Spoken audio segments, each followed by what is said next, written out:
নমস্কাৰ বন্ধু বান্ধৱীসকল, সকলোকে স্বাগতম জনাইছোঁ মোৰ আন এটি ভিডিঅ'লৈ। আজি মই ভিডিঅ'টো লৈ আহিছোঁ বেলেগ ধৰণৰ ভিডিঅ' হয়, বাপ্তিস্মা দিয়া। আমি কেনেকৈ ক'ত বাপ্তিস্মা ল'লোঁ সেইটোকে আপোনালোকক দেখাম। গতিকে ভিডিঅ'টো শেষলৈকে চাই থাকিব আৰু শেষত জনাবলৈ নাপাহৰিব আপোনালোকৰ কেনে লাগিল।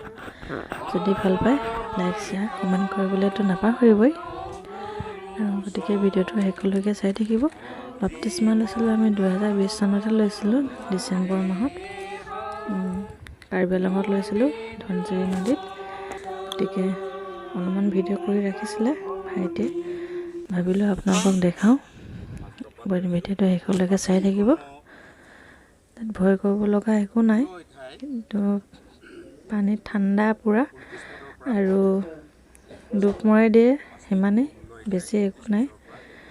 আৰু আমি চবেই সকলোৱে ৰৈ আছোঁ তাতে নদীৰ পাৰত। আপোনালোকে ভিডিঅ'টো শেষলৈকে চাই থাকক, তেতিয়াহে গম পাব।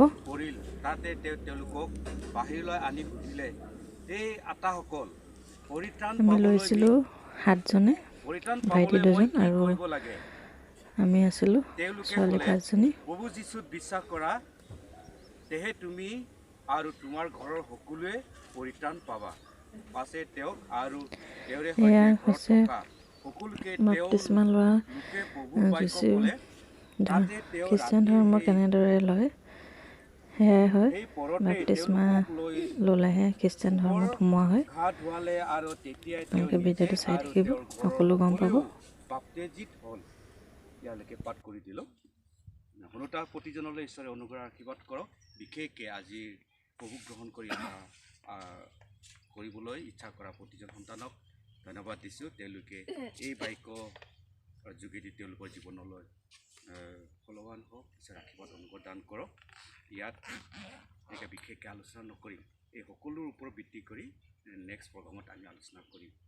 ইয়াত এজন ডকাইত বুলি তাক বদনাম কৰি এজন ব্যক্তিক জেলত ৰখা হৈছিল ৰজাৰ দিনত। সেই জেলত তেওঁ যে ঈশ্বৰৰ সন্তান হয়, ঈশ্বৰৰ বিশ্বাসী হয়, সেই কথা কেনেকৈ প্ৰকাশ পালে বুলি কৈছে। ৰাতিৰ ভিতৰতে ঈশ্বৰে শক্তিৰ যোগেদি জেলৰ দুৱাৰবিলাক ভাঙিলে আৰু তেওঁক মাৰধৰ কৰা সকলোকে ৰিপ্লেচ কৰি তেওঁক তাৰ পৰা ওলাই আনিবলৈ সেই শক্তিটো দিলে, পাৱাৰটো দিলে। তেতিয়াই জেলাৰবিলাকে সুধিছিল যে আপুনি যে এনেকৈ বল শক্তিবিলাক আপোনাক কোনে সহায় কৰে, কোনে কি কৰে, এইবিলাক মই একদম শ্বৰ্টকৈ কৈ দিছোঁ। তেতিয়াই কৈছে যে সেইজনৰ কথা, অৰ্থাৎ আমি যিজনক আজি পাবলৈ ইচ্ছা কৰিছোঁ সেইজনৰ কথা ক'লে। আৰু তেতিয়াই সেই জেলাৰবিলাকো এই কথা গম পায়, সিহঁতেও যীচু গ্ৰহণ কৰিবলৈ ইচ্ছা কৰিলে আৰু সেই ঈশ্বৰৰ লোকক দাসক তেওঁলোকে ঘৰত লৈ যায় আৰু বহলকৈ ঈশ্বৰৰ বাক্যৰ সম্বন্ধে জানিবলৈ তেওঁ চেষ্টা কৰিলে। আৰু তেওঁ সকলো কথা তেওঁ পঢ়ি ভালদৰে ঘৰৰ পৰিয়াল সকলোকে আলোচনা কৰাত তেতিয়া বোলে তেওঁ সেই জেলাৰ ৰখীয়াজনৰ লগতে তেওঁ ঘৰৰ সকলোৱে যীচু গ্ৰহণ কৰিবলৈ ইচ্ছা কৰিলে। ঠিক তেনেদৰে আজি আমাৰ সন্তান সকলো আমি পিতৃ মাতৃসকলে অকল খ্ৰীষ্ট গ্ৰহণ কৰি আমি ঘৰখনৰ গোটেই উদ্ধাৰ কৰিবলৈ নোৱাৰোঁ। ঘৰত থকা প্ৰতিজন মেম্বাৰে যীচুক পাবলৈ হ'লে, যীচুৰ দিয়া সেই জীৱন পাবলৈ হ'লে আমি তেওঁৰ অনুগামী, তেওঁৰ দি জানি আমি সেইটো কৰিবই লাগিব। সেইকাৰণে ভাল পাইছোঁ তোমালোকে আজিৰ পৰা এক নতুন জন্ম পাবা আৰু নতুন জন্মৰ পৰাই তোমালোকে নতুন দিন সময়বিলাক দেখি পাবা, নতুন কৰ্ম চিন্তা সকলোবিলাক বহুত উৎসৰ্গ কৰি তোমালোকে আগবাঢ়ি গৈ থাকিবা। তোমালোকৰ জীৱনত ঈশ্বৰ আশীৰ্বাদ কৰক। সময়ত আমি সকলোৱে এই সন্তানসকলৰ কাৰণে ঈশ্বৰক নিবেদন কৰি তেওঁলোকক সহায় কৰক। প্ৰাৰ্থনাৰে আমি আগবাঢ়ি যাম। সেই আমাৰ চকুত থকা অতিদয়ময় পিতা, ধন্যবাদ দিলোঁ। আপুনি এই সময়লৈকে মোক চলাই আনিছে, বল শক্তি অনুগ্ৰহ সকলোবিলাক দান কৰিলে। আপোনাৰ গৌৰৱ হওক পিতা। মই যেনেধৰণে আপোনাৰ ওচৰত নিবেদন কৰিছিলোঁ, আপুনি সঁচাকৈ মোক ব্যৱহাৰ কৰি আছে, দয়া কৰি আছে পিতা। মোৰ জীৱনত সদায় এনেধৰণে সংগী হওক, আপোনালৈ অহা প্ৰতিজন সন্তানক মই যে আপোনাৰ সেই পবিত্ৰ পথ দেখাই দিবলৈ পাৰিম, সহায় কৰি দিবলৈ পাৰিম আৰু তেওঁলোকক আগবাঢ়ি যাবলৈ পাৰিম। এনে বল শক্তি জ্ঞানবিলাক মোক সদায় স্থিতি হ'বলৈ দিব। পিতা, এই সময়ত যিসকল সন্তানে আপোনাক পাবলৈ তেওঁলোকে আপুনি দি যোৱা নীতি নিয়মতে আগবাঢ়ি আহিছে, তেওঁলোকক সহায় হওক, তেওঁলোকৰ সংগী হওক, তেওঁলোকক আপোনাৰ সকলো কথা জানিবলৈ বুজিবলৈ জ্ঞানবিলাক মুকলি কৰি দিয়ক। আপোনাৰ পবিত্ৰ আত্মা তেওঁলোকৰ লগত স্থিতি হয়, আপোনাৰ পোহৰেৰে তেওঁলোকক বুদ্ধি কৰাওক, আপোনাৰ উৎসৰ্গ কৰি। পিতা, মই অধম, আপোনাৰ এই পবিত্ৰ কাৰ্য কৰিবলৈ অযোগ্য, তথাপিও মোৰ সকলো অপৰাধ ক্ষমা কৰি আপোনাৰ এই কাৰ্য কৰিবলৈ ইচ্ছা কৰিছে। মই পিতা আপোনাক উৎসৰ্গ কৰিলোঁ, আপুনি মোৰ লগত থাকি সহায় কৰক, আপুনিহে পৰিচালনা কৰক। আপোনালোকে সকলো বিশ্বাস আৰু ভৰসা ৰাখি এই কৰ্ম কৰাৰ পূৰ্বে ত্ৰাণকৰ্তা যীশু খ্ৰীষ্টৰ নামত খুজিলোঁ। আজিৰ পৰা তেওঁলোকৰ জীৱনবিলাক সলনি হৈ যায় আৰু তোমাক যেন সম্পূৰ্ণৰূপে হৃদয়েৰে বিশ্বাস কৰা সন্তান সন্ততি হ'ব পাৰিব। এনে আশীৰ্বাদ অনুগ্ৰহ এই কাৰ্যৰ ওপৰত থাকিবলৈ দিবা। যদি প্ৰাৰ্থনা তোমালোকৰ যীশুৰ নামত খুজিছোঁ। মোক সহায় কৰিব, আমি গানটো গাই থাকিম, যিকোনো গানটো গাই থাকিম আৰু সহায় কৰিব। আমাৰ ছেক্ৰেটাৰী আছে, ছেক্ৰেটাৰী এজন লৈ যাব, আমাৰ ফটো বৰ্ণি যাব।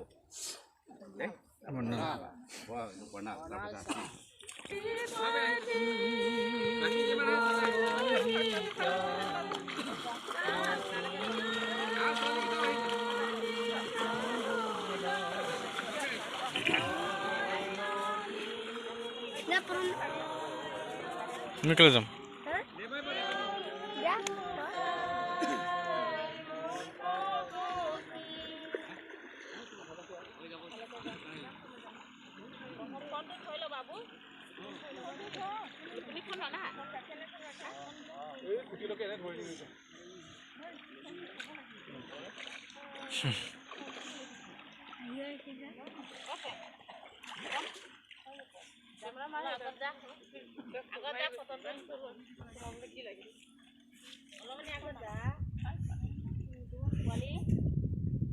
আমি প্ৰথম সন্তানজনক প্ৰভুৰ নামেৰে আজি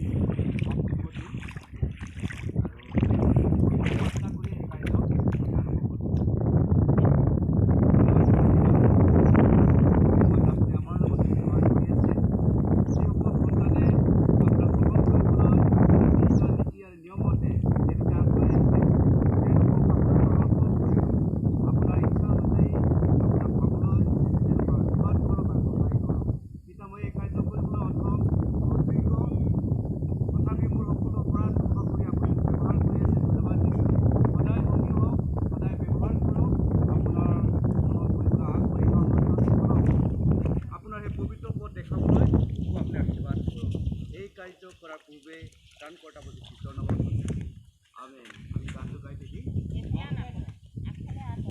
হ'ব না তোমাক মই আজি পিতৃ পুত্ৰ আৰু পবিত্ৰ আত্মাৰ নামেৰে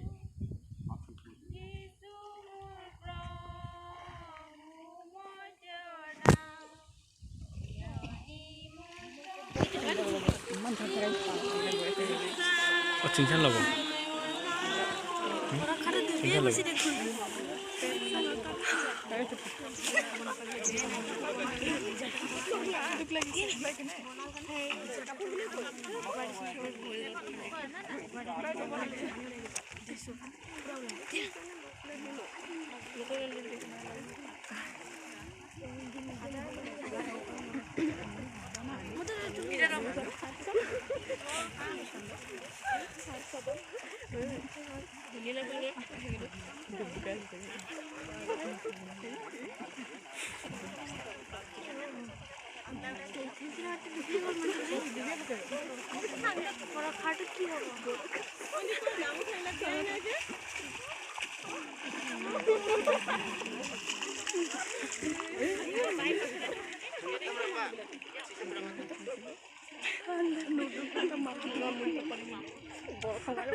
Boleh dia aja.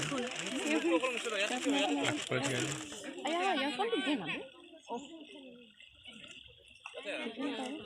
देखिए मैं आपको दिया पता पड़िया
সন্তানে আজি আপোনাক গ্ৰহণ কৰিলে তেওঁলোকৰ জীৱনত সদায় সংগী হয় তেওঁলোককো আপুনি পৰিচালনা কৰক সকলো দুখ আপদ আপুনি যে সংগত আছে সেই কথা উপলব্ধি কৰিবলৈ তেওঁলোকৰ হৃদয় দুৱাৰ মনবিলাক আপোনাৰ তেওঁ কৰি